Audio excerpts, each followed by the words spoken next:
Well, Wednesday, I like to think of Wednesday as being a shady day.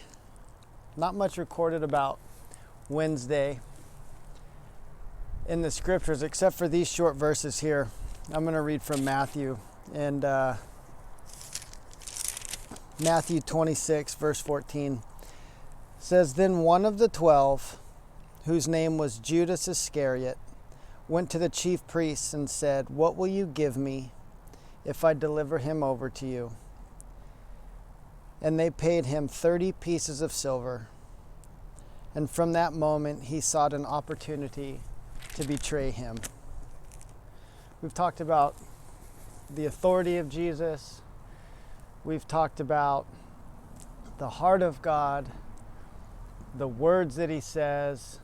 And when I think of this, gosh, I think about his love for Judas, even though he knew he was going to betray him. I also think about the omniscience of God, the all-knowing trait that God has, that he knows all things. As a matter of fact, it was foretold hundreds of years prior that the Messiah, the promised one, the king, the one that was coming, would be betrayed for 30 pieces of silver.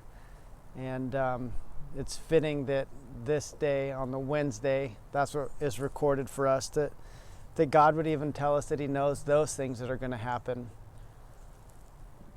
While there's a lot of behind the scenes things going on Wednesday, Jesus, I'm sure, was spending time with friends, with his disciples, but Judas was out behind the scenes trying to betray him, trying to earn a buck. And so on Wednesday, everything was done in the darkness. So I think of it as a shady day. We'll see you guys tomorrow.